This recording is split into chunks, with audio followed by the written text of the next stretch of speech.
Starting from there, my name is Andrea, Thilo. I'm totally happy to host the final panel because it's an impossible task. We had it yesterday already. First of all, after having a panel after Ole, who experienced him in the morning, this was such an artistic expression, creative means everywhere. So we are coming back a little to normality now. We try hard to make our best. Because I don't know how you feel. I don't ask you, it will take ages probably to collect all the answers, to make it participative. I feel a little like, you're sitting in France, you have a 5-course meal, it's after the dessert, and now it's the cheese. And you feel like, oh, no more. So I might guess this is like how you feel. So to make it a little different, it's like a rice bag and you kind of shuffle it a little to fill up a little more space for oxygen. This we do with you now. Before I introduce the most lovely speakers, I wouldn't call them, I love your idea of friendship, Dan. I take it from you. It's your copyright, I give you money afterwards. I don't call them friends, but what are we creating? There's a wording by Niklas Luhmann, and I think, just 2 sentences. A conference, what we are experiencing, we are having a structural Koppelung, you say in Germany. We combine it on a structural level. What do we combine? Energy, people, friendship, knowledge, everything together. We will all transform in a different way, everybody of us. We will be transformed after this conference. And we want to know something about your transformation before we all leave. We want to have your critical responses. We want to have your most remarkable ideas of the conference, your heart-touching moments, everything. I will collect this later when these most wonderful people will have spoken. Before they are going to give us their very personal and critical remarks on these 2 days. Critical in a sense of what might be missing to create the future. What might still be missing after 1.5 days to make change and ourselves to become change agents, more than we have already been. Before we are going to do that, I all beg you, please, pardon, to stand up for a second. Did we have this already? I don't think so, no. I love this idea to talk together. I think now we're not going to do something together, we're doing it collectively. This is the rice, We are shuffling a little, like to fill up the head. Yeah, do it a little, like. It's the last session. The people from Asia, it's already midnight for them. So get away. Come on. It's not esoteric. It's just sports. Oh, okay. It's not the computer. So for all the sponsors, this is very important. So, second of all, please. So, take your shoulders back. Just 30 more seconds. Oh, you won't be dead after this.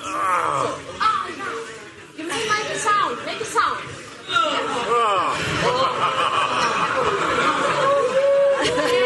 don't start singing and not dancing. This is our dance. Other way around. Is it cool? Yeah, to the front. No, I'm not cool. Okay? You're almost there. But I'm not cool. No, I'm nervous. We are going to go now. So, this is the last movement for now. Turn to your side, look at your neighbor.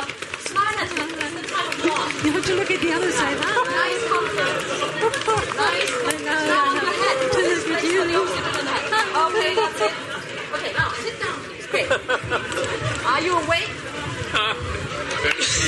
Anybody not awake? Yesterday, sorry to say this, yesterday in the final panel, somebody was falling from his chair. We just heard the sound. This was incredible. So, now. Tell them there are 2 free seats. 2 seats. Sorry, 1 in the second row and 2 seats in the front for anybody who wants to sit down. Now take it serious for a second. Let me share for a second my thoughts with you, what we have seen in this afternoon. We've seen artistic presentations, and all the artists have questioned the people they want to get involved with. They were asking for their imagination and for their dreams. And this maybe is one of the core issues where this art seems to be so successful in the means of transition. Successful. And successful is a strange word for it. But when we want to achieve something, are we allowed to ask about success and quality and all this kind of stuff? So maybe we will tackle some of these questions in the next hour. So I'm a little out of breath. So very good that he's going to talk now. So I need more training, I know. Yeah, I'm turning 50 soon. So, Marco, he's an amazing thinker and a speaker. And one of the words I like most of his sayings is like, a city where you can walk through. This is a place which is almost good for everything. And I think this is something we experienced in this afternoon. He comes from Jakarta. He comes from the architectural background, and he's a great thinker in urbanism. So we will hear from them. Then this is Patricia Kistenmacher. She's an artist. I don't tell you which artist, because she's a surprising artist. She's part of the founders and creators of a very impulsive and very important network in Latin America. She's a facilitator. She speaks 6 languages, including Mandarin. So anybody who wants to learn something from the conference should address her for Mandarin. So this is Onur. So now I must look it up. It's an incredible name. Onur Suzan Kömürcü Nobrega. Yeah. So I think she's living diversity. She has, I think, at least 2 cultures in her body. She has a husband with, I think, another 3 ones. So, and this is not very surprising that racial issues and precarious labor are some of various subjects she's dealing with. She's currently teaching at Goldsmiths College in London. So she's a great thinker too. They are all very critical. You're going to hear about it. And this is Dr. Markus Graf. And also this is very important, the doctor, because he's very good in theoretical thinking and combining it with practical ideas. So we'll hear from him too. He's living in Istanbul for a long time. He wanted to stay for some days, but this is about transition. Come around the corner. Sorry. Yeah, I want to get you all. Like in Lagos, I think the people there are standing in front of 2 million people when they address their religious sessions. And he stayed there for years now, and he's responsible for a lot of things at the Biennale in Istanbul and the European culture capital there. So we take it from here. I think we start with you, Marco. And please, can you address to us for 2 more minutes, 2.5 minutes, perhaps a very short glimpse on... Very short, yeah. We want to get you into the discussion. What was key for you in the conference, and what did you miss? I think what I'm missing, and I would like to have more, are really 1 word or 2, which is utopian discourse. I think we are missing a lot. I think we need utopia not in the sense of, a programmatic, obsessive developmentalism, but utopia as an optimist expression, utopia as an optimistic synthesis. Having said that, but I do recognize there are some elements of utopia being said, but I think they are not really brought to the scale that I would expect. For example, there is a lot of talks about communities. I think the way we heard communities during these 2 days are really pointing to something utopian, in a good way and in a bad way. I think we really need to think more about communities, but I think it is not easy. And one reason why it is not easy is because communities is really a challenge to our ideas of nation state. And the fact that we are talking about public space, and I think someone yesterday talked about the transformation of common space into public spaces, exactly because nation state is taking over community works and common space. But the second thing I want to say is the element of utopia is very optimistic thinking about role of art, to the degree that I become very suspicious. Are really arts that wonderful, that's useful? Where are any critical discourse about the problems that art itself is facing?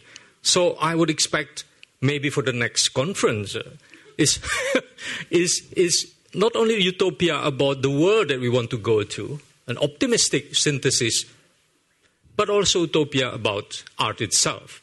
And the third thing, and this is the last thing, I'm very disappointed to the fact that architecture and urbanism was not very much talked about.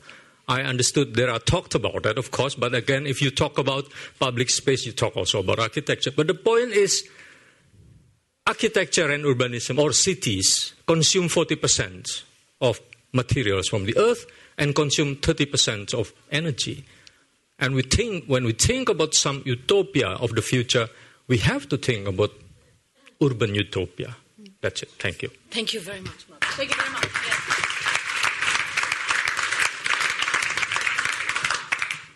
you allow me, I want to take the energy and keep it here for some more minutes, and then we come back to you for your reactions on how you want to interfere with what was already said. Marcos, is the question of utopia missing already also a subject of your concern? Hello. I was the observer of the section Public Art, and I think I missed often the utopian impact and the utopian context in the art projects or in the way we talked about art or tried to instrumentalize art. But I didn't see or I didn't miss utopian potential in the conference in general, because what we were talking about is an utopia. Because we talk about that a minority within the art system, which is a minority of artists, because sometimes it seemed like, public art, for instance, every artist is dealing nowadays with public art, which it isn't. It's a small minority of artists which deal with. Increasingly, it gains importance when we look at biennials and contemporary exhibitions and collections even.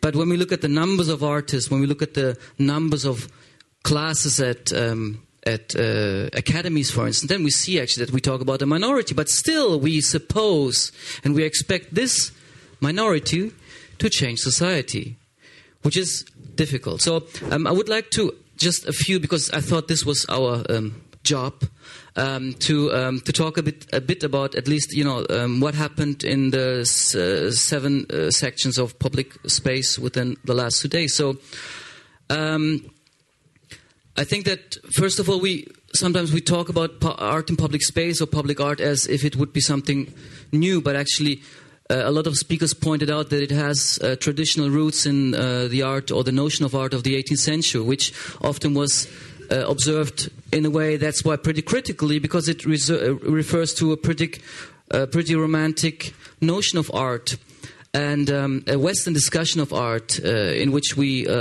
put on the one hand art for its own sake and on the other hand art for changing society and being part of the revolutions, which later on continued in the modern avant-gardes, then continued in the anti-museum movements of the 60s, the institutional critique, the relational aesthetics, and nowadays in the terms of the biennialization of the globalized art world. So, and it came out actually that it's a pretty complex topic, which we talk about a lot, but actually, I visited 5 meetings with 16 speakers and 7 moderators discussing various conceptual, formal, aesthetic, cultural managerial, cultural political strategies of formulating, building and running art projects and art institutions that work in public space with public art. Can you repeat it? Yeah. Still, I do not know the answers, of course. But I realized that, and this is actually something that many moderators, artists, and colleagues of mine pointed out, that we are in trouble. And as Drexler pointed out yesterday, this is something good. Because, for instance, when Dirk was talking about artists as agents or angels of change for social transformation processes within society, which actually refers to art as part of society, then Drexler said, the artist, and many artists said, we don't want to be angels, we don't want to be superheroes, we don't want to be an 007 of art, we want to be troublemakers. And art itself is a problem. And in the end, maybe just what came out, I can point it later on again. Actually, there were a lot of discussions about what is public art and public sphere. How do we call it? Shall we call it public space, or shall we call it public sphere, civic space, civil space? A few minutes before, I learned out-of-home space, and yesterday there was a term common space. So there is a lot of need for discussion, and I think it will open up a lot of more possibilities for further discussions. And I think it should be some kind of in-between space, a space which is not formulated now because it can't be formulated, because the moment you start to formalize and depict it somehow, you put it onto certain frames and roles. Markus, thank you very much until here. When you are putting the word troublemakers into frame, it comes to my head. The last session, only a third or a fourth has been sitting here.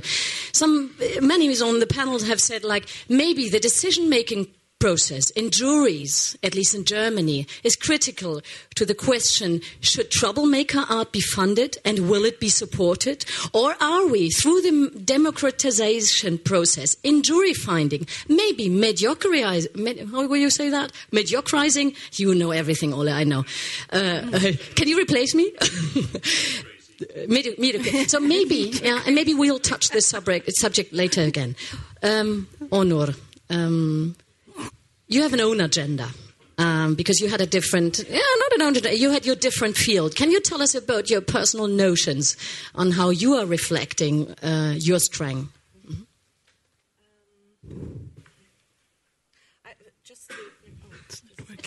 Is it on? Yes. Hello, you can hear me? Okay, cool.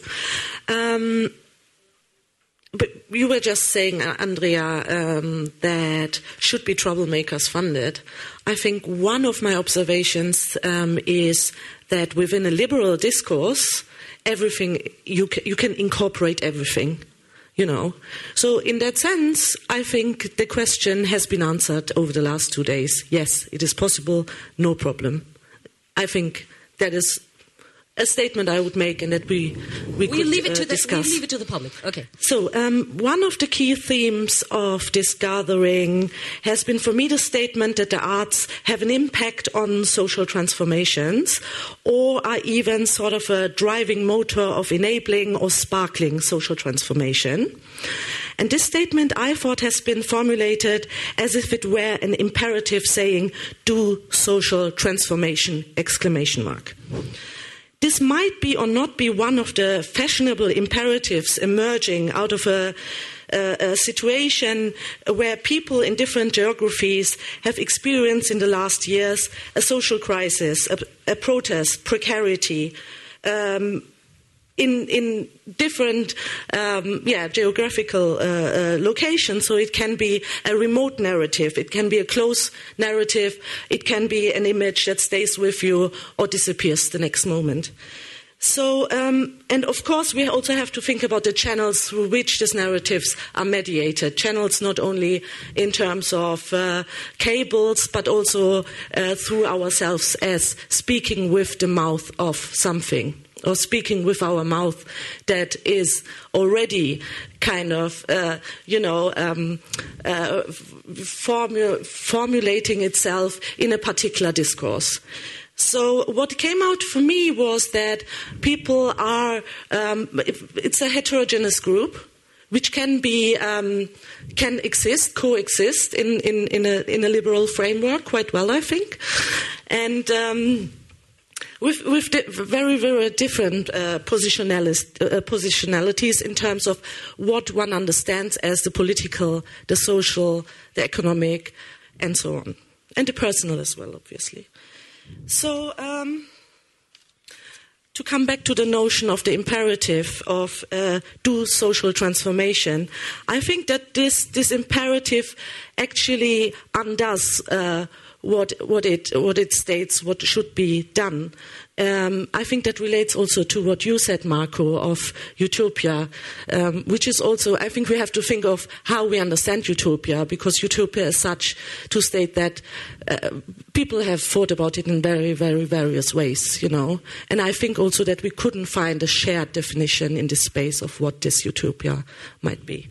So I think undoing the exploration of possibilities and of how those struggles that I have mentioned just before, I mean, we had quite a lot of times the metaphor of Tahrir Square emerging, the Middle East. This was something that I was observing. And the struggles for redistribution, for recognition, for a voice becoming incorporated into a managerial machine, such as that I am the diversity token, perhaps, as you have introduced me, you know, or being captured in a neo-colonial relationship of patronage, which is something that came up this morning when we were talking about this Kinshasa film. That for me, actually, I found it quite irritating to hear that the conductor would live for Beethoven. I mean, I said already, for me that is quite very much like, okay, what is a good life? It's the civilizing mission. We bring you a good life. You live for Beethoven. I found that very problematic. So I think the question that one could ask oneself is how to be a bit more humble and to actually turn the imperative the other way around, from arts for social transformation into how the social, the political, the economic, and the arts field itself impact on artistic practices, and why you, me, we all, in different ways, are who we are, and possibly think about how to transform ourselves in the radius of crisis, contradictions, and power. Do you want me to go on, or shall I stop here? I can go on forever. So. Not forever. 1.5. We believe you. I think, this leads me also to another point, which is about the differences and similarities between different artistic fields. My observation is that particularly the visual arts and some of its representatives that I've met here, and I marry here some sort of historical materialistic view with psychology, just for this moment. Please apologize to bring this that I bring this together. But I think that there is what I would call one suffers of the Stockholm syndrome. Is everybody familiar with the Stockholm syndrome? By which those who are taking hostage by what Sadat yesterday called liquid capitalism or become to love the one who keeps them hostage. Maybe I stop here. Thank you very much. Thank you very much. Thank you very much. I think we're going to address this further later too. Humbleness and awe. I think this is probably not what you are and what you are going to do. Maybe it's not imaginable without feeling it. I don't know. Patricia. Well, thank you. I want to thank you for being here because this is a wonderful team. So it's a privilege for me to share this space with you. So I thank you for the invitation and for your participation. And I've been an observer to the Art for Social Transformation Forum. And I have to admit, I know nothing about art for social transformation. So let's try and feel something about transformation. You know that art or artists are problem makers, right? It was just said. So let's try to feel what is it about art for social transformation rather than talking about it. So I would kindly request you to leave everything you have in your hands and stand up.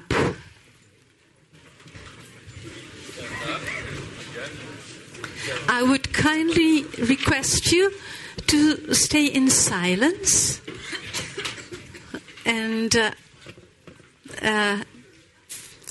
try to concentrate on this is a humble experience of what it may be social transformation, art for social transformation. So could you please face the person you have behind you?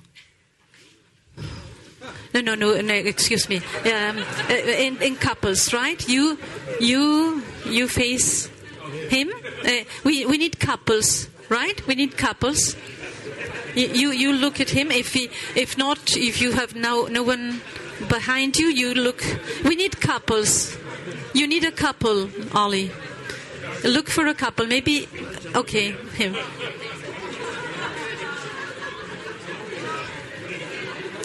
So do you all have a couple? Standing or sitting? Do you all have a couple? Okay, you can relax your hands. You don't need to use your hands. You just can relax your hands. And in complete silence, please have a look at the other person's face. The person you have in front of you, just have a look at its face, its features, the color of the skin, the shape of the nose, the hair, the color of the eyes, the mouth, but in silence, please, just looking at the face of the other people, the other person you have in front of you.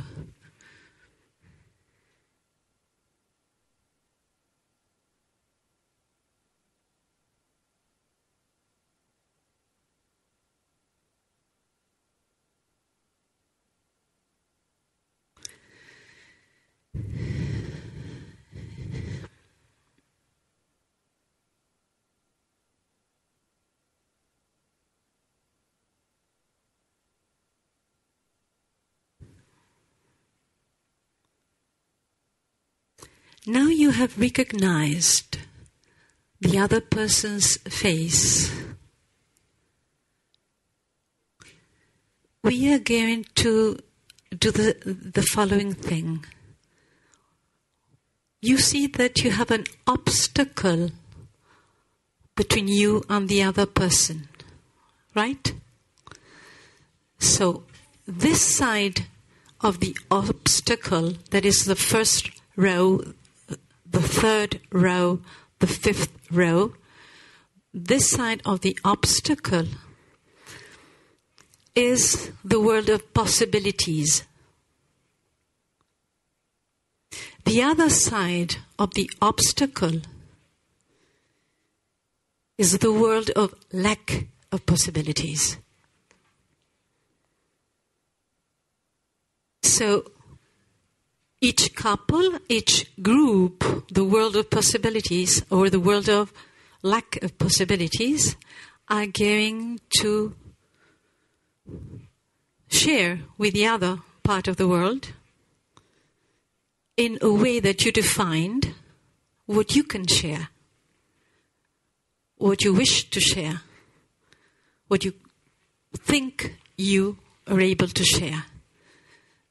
So you take your time, but thinking about this world of possibility meeting the world of lack of possibility represented by this person whose face you have gone through, you please connect and interact with between yourselves. Please, go ahead.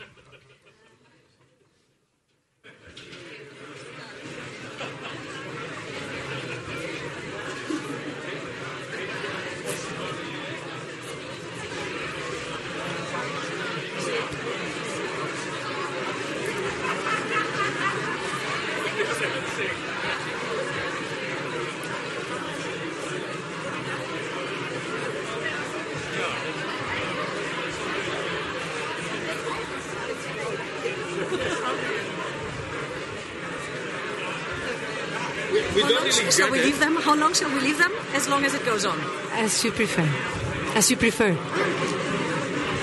We didn't. They all understood it. We didn't understand what we should do now. Really didn't. We're too nervous here on stage, you know. We didn't understand. The lack in yourself. The world of possibilities and the world of lack of possibilities to exchange. I am sorry, you didn't understand. They all understood it. Did they? Great. Yeah, that's what I thought. It's kind of exchange, possibility of exchange. Yes. My lack, and you are providing me with a possibility to fill up my lack. But there's a kindness in your face, which I take to my heart.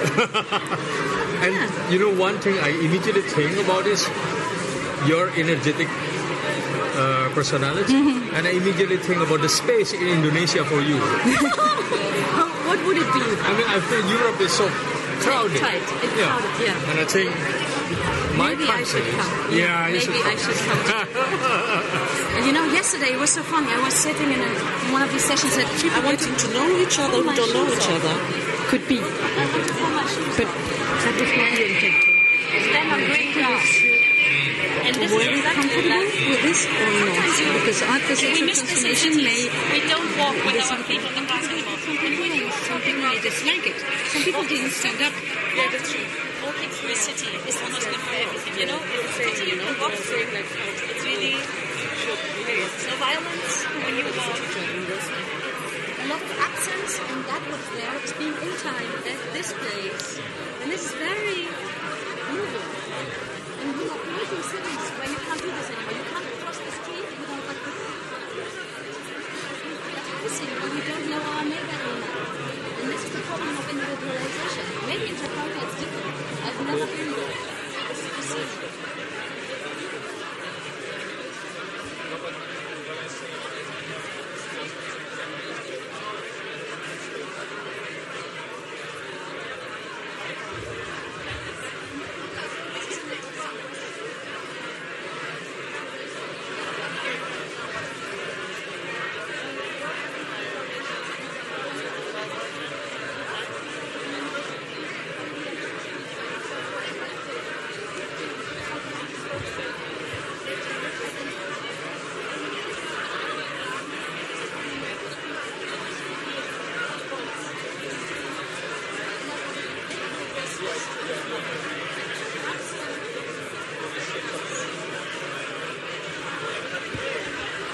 Do you need more time?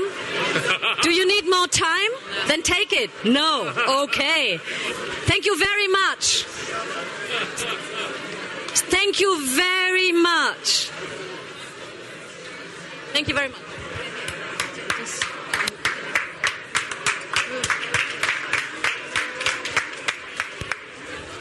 Thank you very, very much. Yes, please. So now, maybe now we can have a feeling of what is it about social transformation, and we may like it, we may dislike it, we may find it queer. All sort of possibilities are here in this group, and we are just a tiny spot in our world. So this is multiplicated over and over and over in the rest of the world. So thank you. Thank you very much. Thank you. And it leads me to two final questions, because I want to deliver everything to you to come back to us. First question is to, please pick one of the questions you prefer, all four of you. First question is, if we want to talk about transformation through the arts, do we have to take the emotional side more into consideration in general? Because if I look back what has happened in the afternoon with all the examples we have seen, I could see the smile on the face of the people who have been transformed through the transformation of space from public into common. So it was not imaginable without the emotional side. This is one question I want to address to you.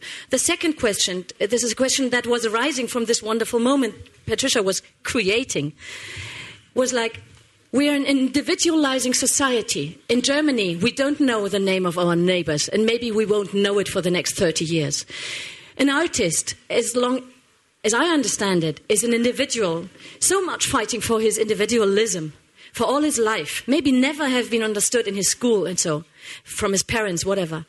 And then trying to create collective change. Sometimes, for me, this sounds like a contradiction. Is it a contradiction? And how can we dissolve the contradiction? So, open space for us, and then we want to hear everything from you. Yeah. Who wants to jump in? Yeah, maybe about I shoot for the emotion.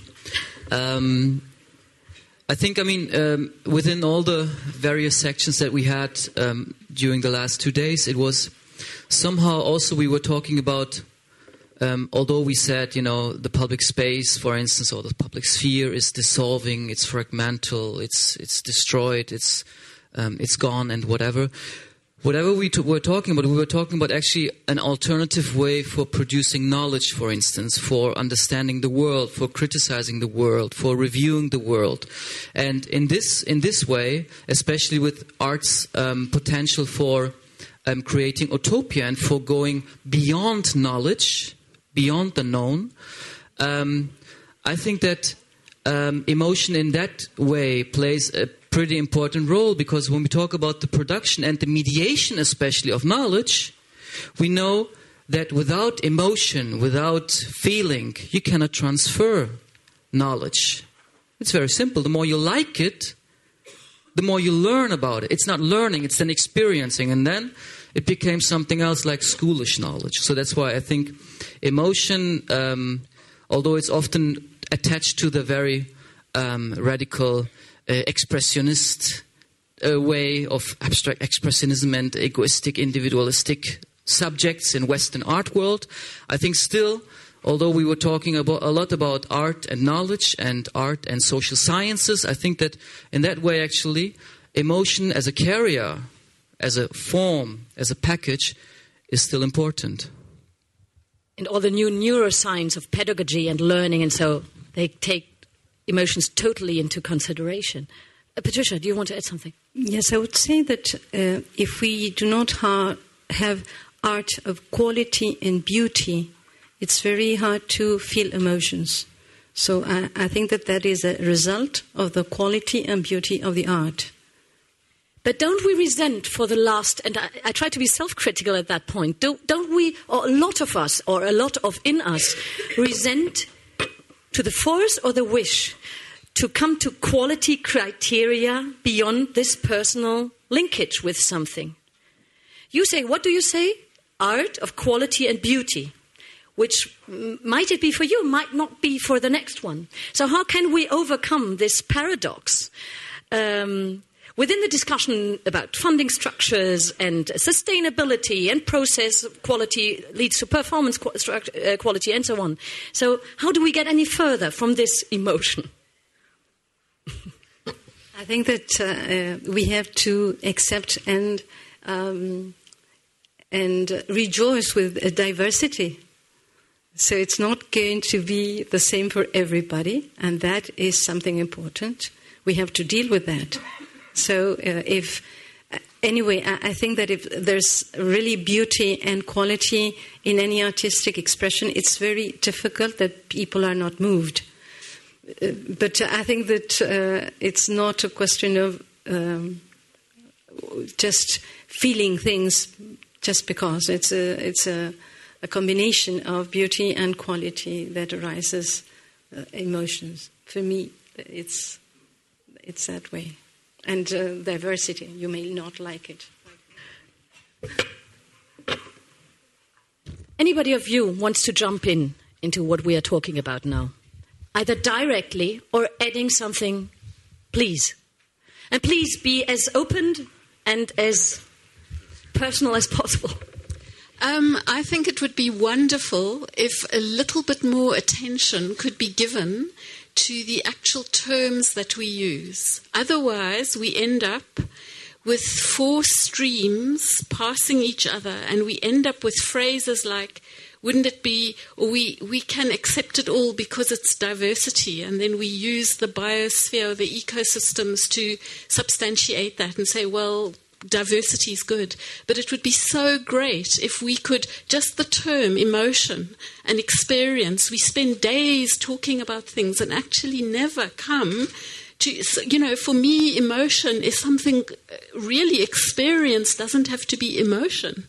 And maybe if we talk about experiential knowing, we don't have to conflate it with emotion. What do we mean? So I think if we are trying to talk in detail about how we move toward anything, we really need to start coming to understand carefully, make some careful space for some clarity, discussions about clarifying what we're talking about.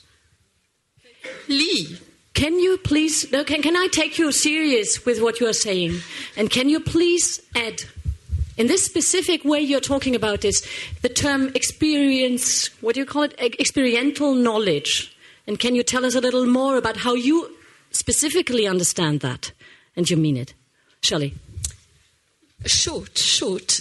Well, first of all, I don't separate experiential knowing from experience. So for me, experiential knowing doesn't have to do with emotion, but it does have to do with lived understanding, and lived understandings happen in our imaginations. I've just spent 5 years running processes with people in different parts of the world about how thinking happens also inside us. It has to do with imagination. So I don't want to give you my whole theory, but it would be great if we could talk about things like that carefully. Then we might understand if experiential knowing really has something to do with coming to new understandings or new picture, ways of looking for ways forward, which Marco maybe called utopias, meaning something quite different to the person from Goldsmiths. I can't say your name.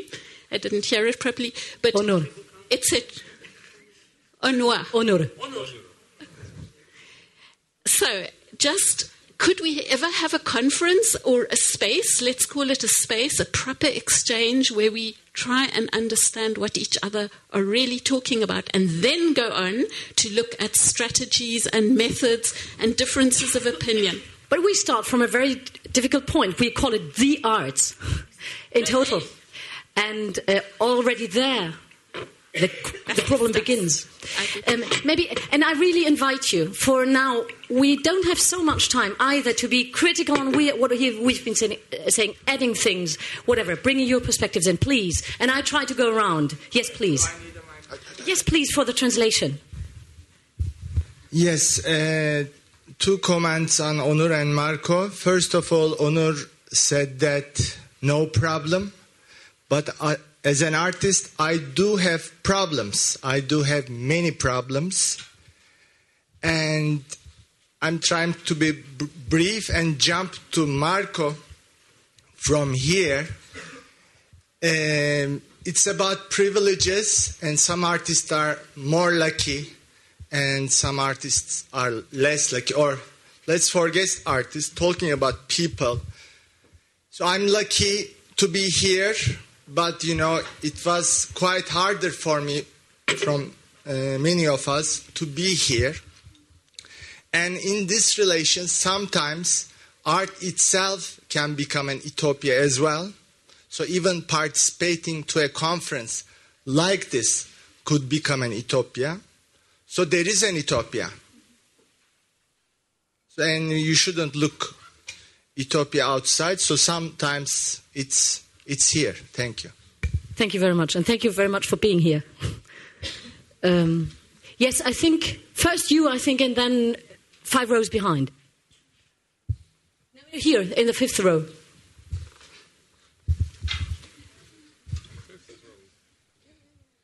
Thank you.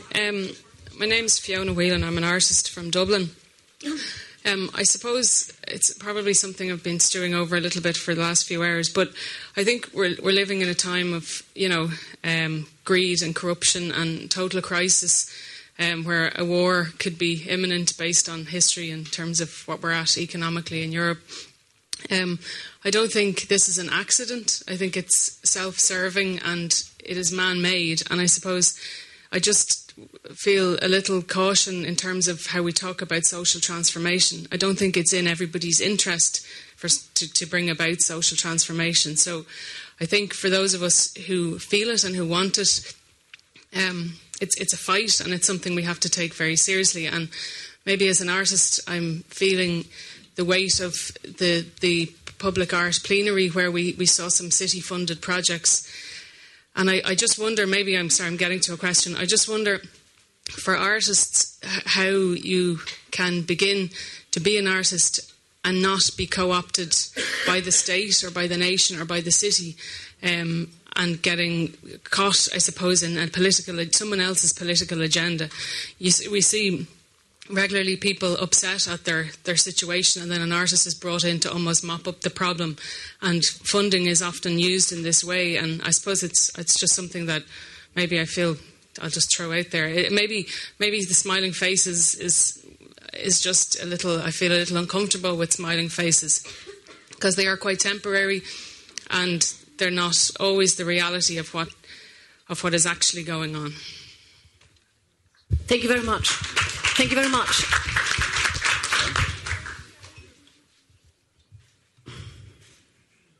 Yes, please. Hi. First of all, I think before saying what was lacking, I think it's a very great event that we've been lucky or not lucky. We just came here, and I think it's great that this happened. As I was saying yesterday, I felt finally at home because of all these things that come together. But I believe I'm an artist from Ecuador, and I live in Italy.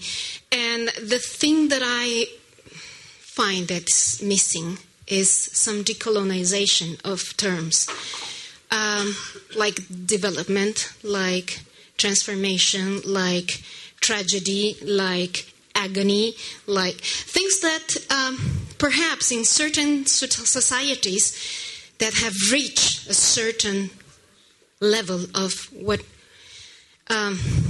is intended by development. There's place for tragedy, and then arts start to get into crisis and things like that. But when I think about, for example, my country, where nothing has been made yet, or very little, there's so much space to do things, to transform things, to change things, to be positive about things, to create spaces, to collaborate between people, to, enact solidarity or collaboration or cooperation, a lot of things. To create, funds for artists. Nothing of that has been yet made. And there's a lot of hope and a lot of energy and a lot of young people and a lot of, universes to be made or careers to be settled. There's... so decolonialize a bit. This relationship between funders and funded, between North and South, between development and underdevelopment, between first and third world. I think I've been missing that because it's not only the North that's funding social transformation and South who's coming up with bright ideas. It could be the other way around as well. Maybe not in money, but maybe in enthusiasm. I don't know. Decolonialize is something that has not been happening much. Thank you very much. Arising the question in my head, if we are still talking so much and struggling so much with the terms, what kind of sign is this a sign for? This is something I'm really asking myself. I think, first of all, sorry, the sir in the third row, with the red jacket, please.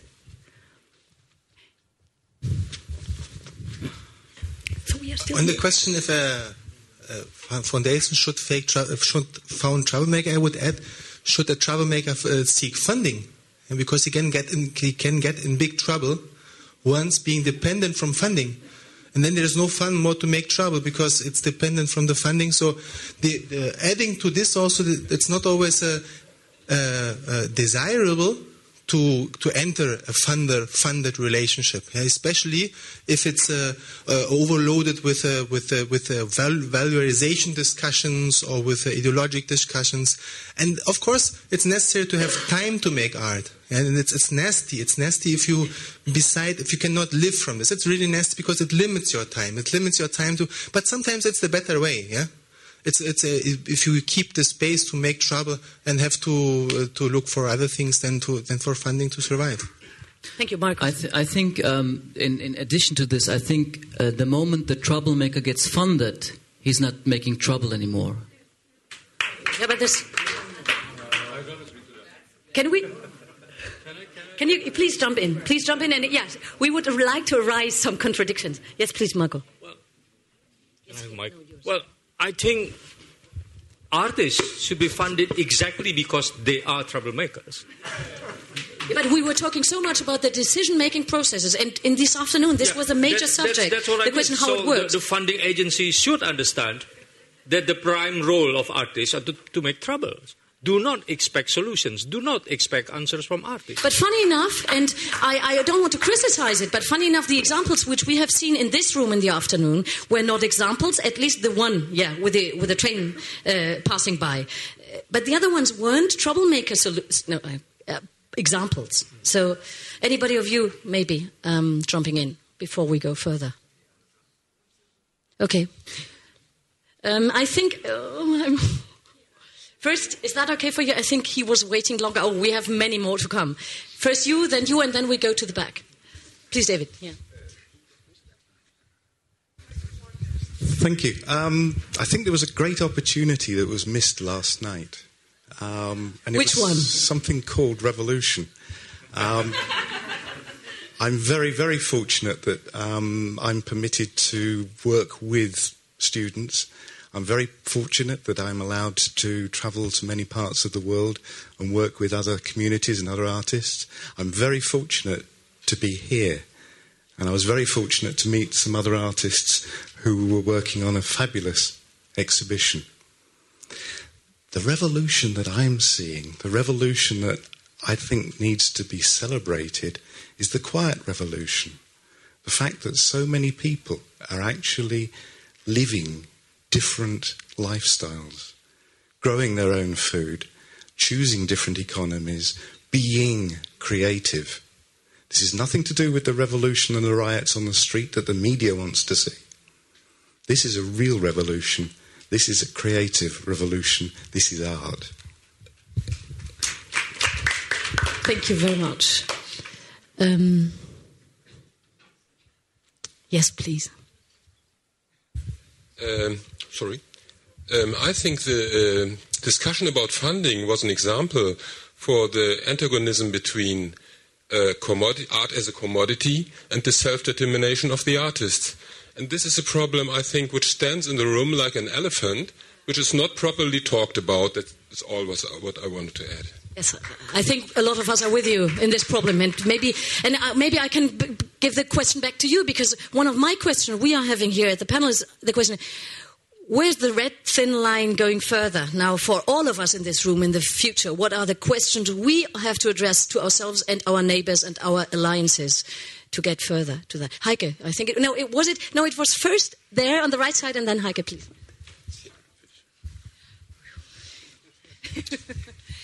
Victory. I will add responsibility. I think only troublemakers, we cannot talk anymore about this, because what is this? A deflation of the artist for the public, and public will have the time to say no, thank you, or I don't want, or I want something else. So I think not only artists, but even like a normal person, we have to be responsible. I think it's the time of responsibility.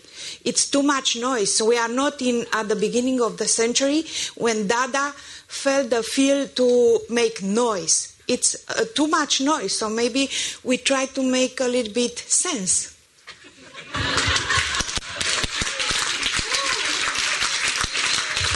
Maybe if it's quiet, it might be not even a contradiction. I don't know. Heike, I think there was anybody besides you. No, Heike, please. I think what the conference has somehow confirmed is that it was a problem and maybe even a mistake from the outset to separate the art for social transformation from the stream that is searching for cultures of sustainability.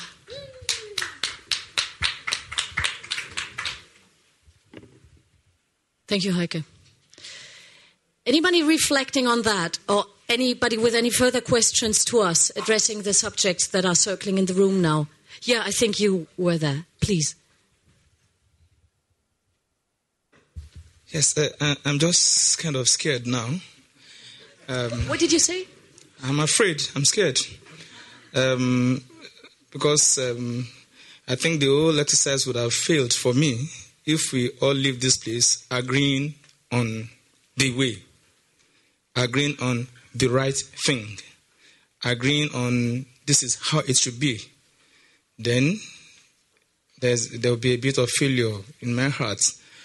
I think part of the problem here is that we've not been brave enough to pick all the artists. For instance, we can start from this room, put them in a cage and send them somewhere, because the idea of creating, if not watched, can make one start to think like I am the savior of the world. I've come with a solution to the problems of the world. I've come to transform. And this is the way we should go. For me, the experience would be coming from a background where, for instance, in my culture, art is already playing all this role from the days of my ancestors. Art preserves the environment, does a lot of things, intervenes. When you are a masquerade, you're in your costume, you could go to a king and tell the king whatever you felt was wrong with the king. But you couldn't do that as an ordinary member of that community. But when you are in your masquerade, when you are performing, you had the right to say anything to the king. And so art already has been doing a lot of this. Now, coming to this to where we are now, if, for instance, art can be created for the sake of creation of art, fine.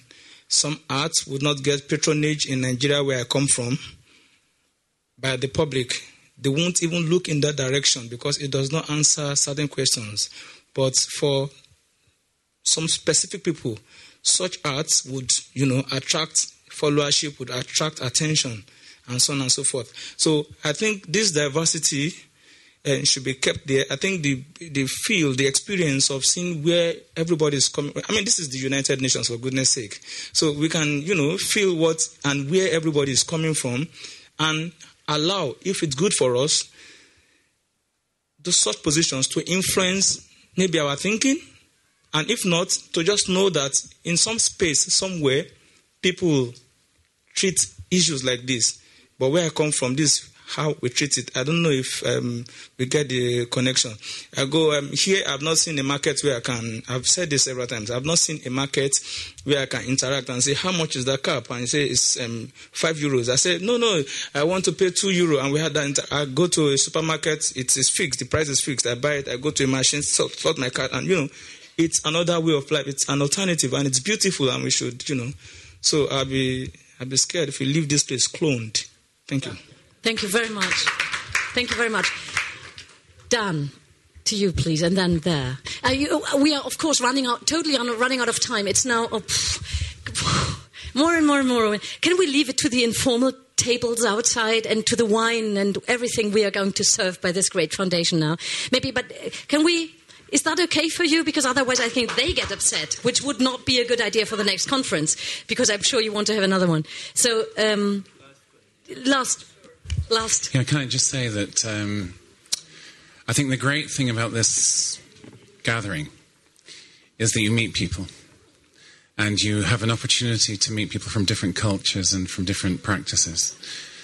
I think we need to be very careful when we think about artistic production as by individuals.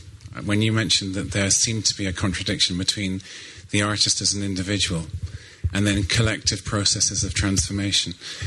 In my images, but I think other cultures here, a lot of the artistic production is collective, and and that collective process is the learning of democracy.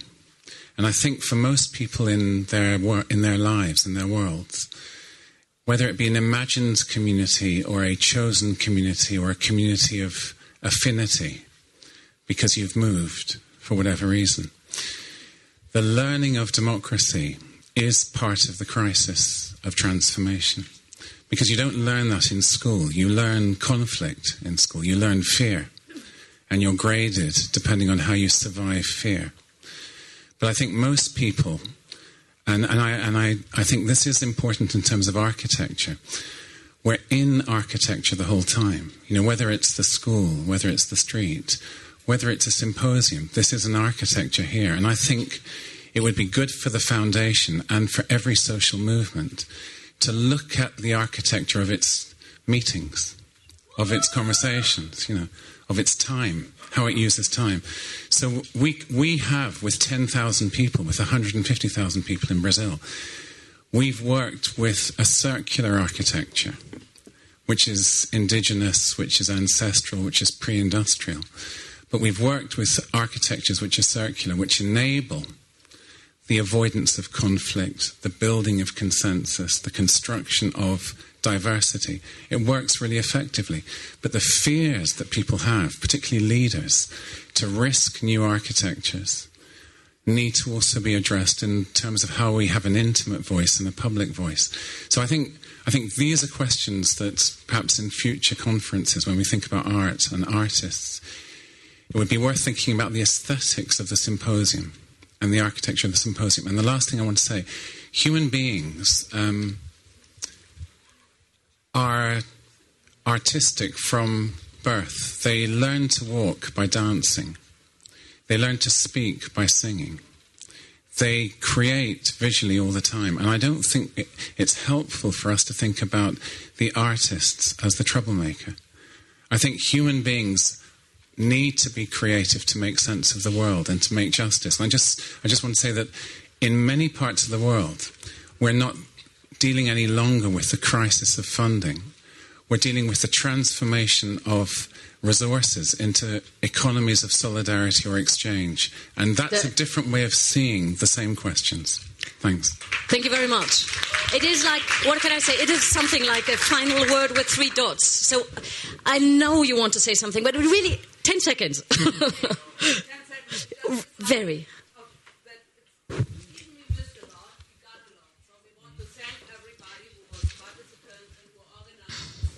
Thank you very much at this final.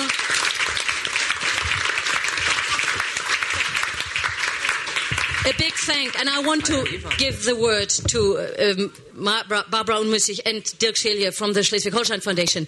Yeah, a big thanks to all of you, to the great people behind who have organized these conferences, and to make it possible that we could share so much. Thank you very much. Yeah, thank you so much. It's really time now to say not only goodbye, but thank you. I hope the architecture enabled diversity, dialogue in diversity. I hope so very much. I think it's good to know, from a final remark I would like to make, why we get together here. We get together because we know social transformation is taking place every minute, every hour. And what we want to do about this is that social transformation is going to take place in freedom, in democracy, in equity, and in a just manner. This brought us together. I think everybody should be reminded on that I do not have to talk about social transformation. I have not to interpret it once more, because I have my mind quite right in that way. You know, we are fighting for fairness amongst everybody and a fair share of everybody. And the second thing brought us together is that we really are confronted with a destruction of the planet. We are not living in the planet boundaries. And what I would like to say, artists can contribute, but they are not the only one who are going to contribute. Be humble. I think that's great that somebody has mentioned it several times here. We, the foundation, we are supporting a lot of experiments taking place. We are supporting pioneers and visionaries everywhere. We try to empower people to overcome inequalities, to stop the destruction. And what I learned here is that we are all together in this desperately needed search for change. And we are in a search process, and we do not know the solutions. And what I found interesting here is that many, many people are joining us in that process of search. And this is what I like very much. And this is why I'm so grateful that we were able to offer a little space. I do not think about another conference. I have to digest what I learned here. And this is something we will consider, and I hope together with all the partners we got in this experiment here. And I really hope to share something. What I would like to say, let us not, this is something else I would like to bring across, denounce each other in our search process. I really would like to see a world who is able to stop always to judge what other people are doing. Let us work in mutual appreciation. This is what I'm looking for, mutual appreciation. and not denounce what other people are trying to find to get over the depletion and the destruction in this world. Once again, I will pass on to Dirk. A great thank you to everybody who contributed. It's a common and mutual experiment. It was great having so many different people here. I love it to be part of that. And I wish you all a very, very good trip home. Take with you what you like. I hope the space was used for networking as well. Go ahead and do where you are your best. Thank you very much.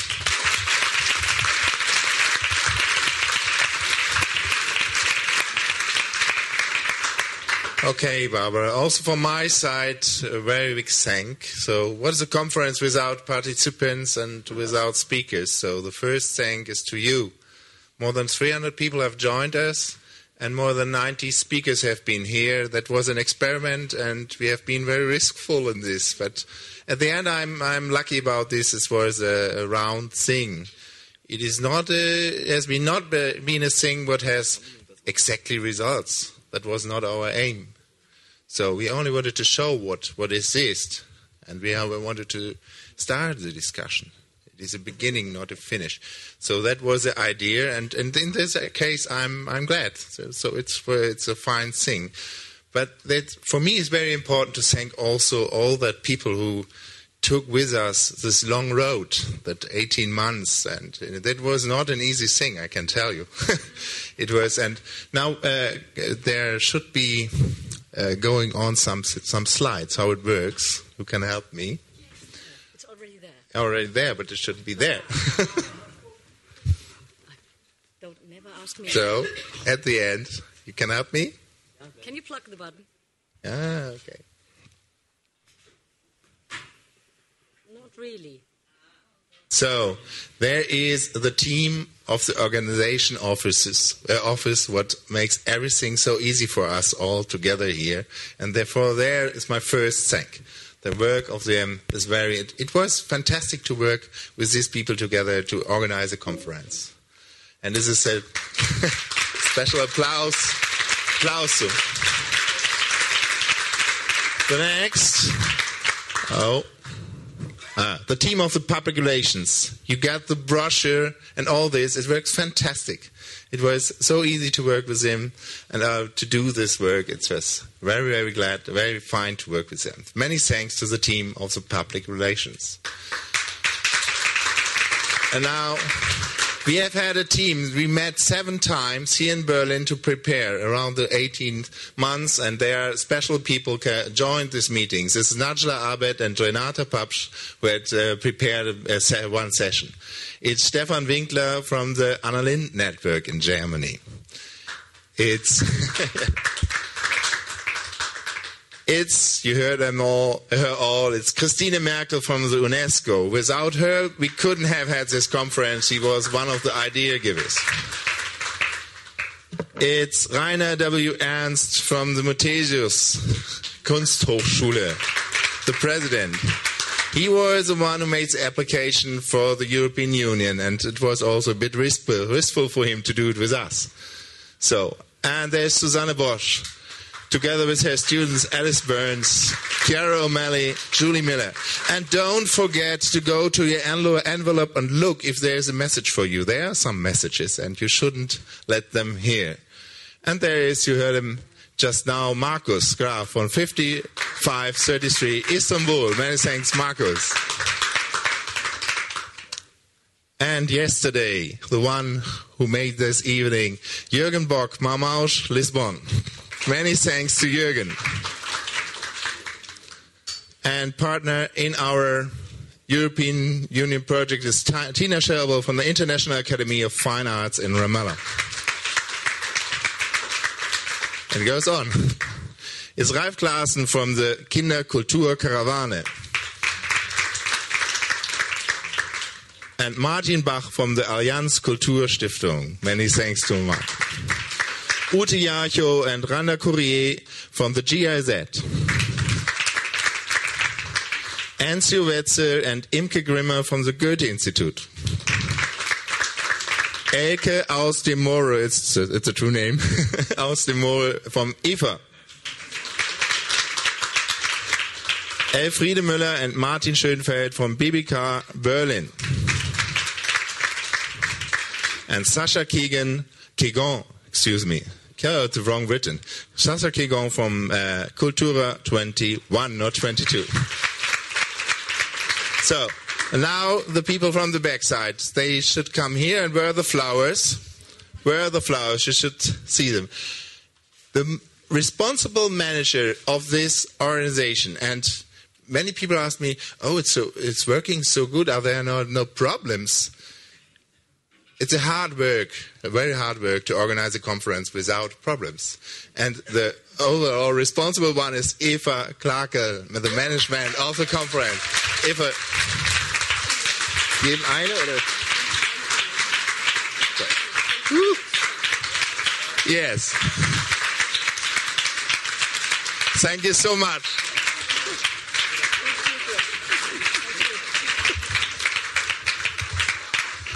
And the ones with the techniques, it's Stefan, Hergenröther, and Falk Noax. Please come here.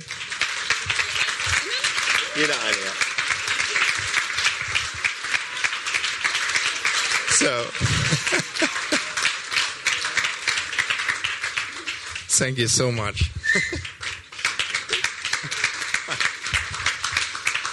Okay, and I hope that we will read some and hear some in the press. And responsible for this is Caroline Richter. Please, Caroline, come here. She's not there? She will come later. It was very fine to work with her. Okay. We have had around 30 press journalists here. And I think we will read some of this conference afterwards. And in the team, Janika Milan for the organization. Janika. Yeah. Okay. I combine it with Jenny Schlosser and Friederike Pokatis.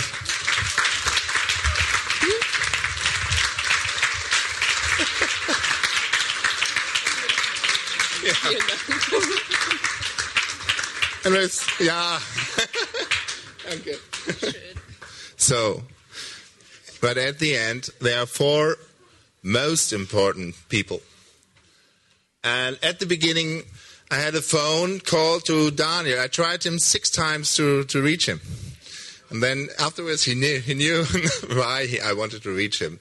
He was the one who brought up that network, that international network, with all that addresses, all that context in the first. And without Daniel, this conference couldn't be happen. Thank you so much, Daniel. Wait a second.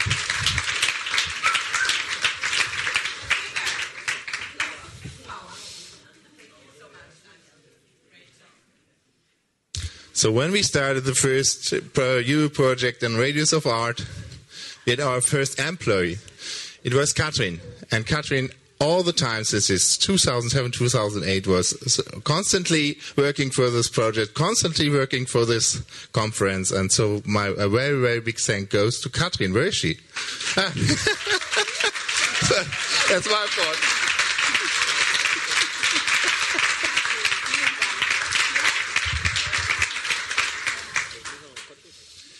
So, and it was not so easy to implement the idea of this conference here in the center of the Heinrich Böll Foundation. What do they want from us? And we needed a key person.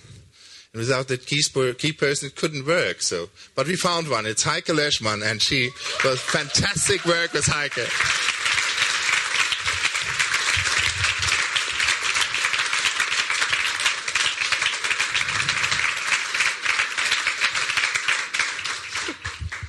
A great thank you from my side as well to Heike, because she took over in a time where she is so busy with many, many other things. I'm really very grateful. So, and for me personally, something very special. Where's Anke? Anke Müffelmann, the head of the project, Piece of Art, Radius of Art, and of the conference at all.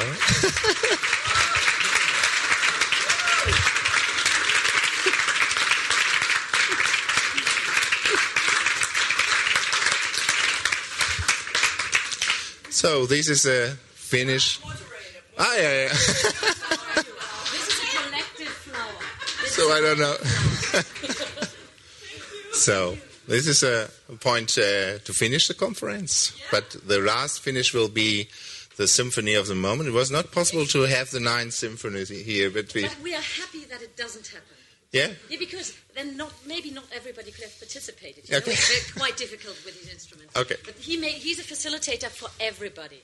So don't jump out of the building without having connected with Johannes Heimrath. I don't advise you. I invite you. It just happens now. And you can have a heavy glass of wine by the side. Is that right? Yes, it is absolutely right. What can be better at the end of the conference? There are 2 things to say. One is, if you have something else to say us about the results and what is missing, take this sheet you got, and if not, on the exit you will find one. And have a nice evening together with us with wine and that symphony of the moment. Thank you all.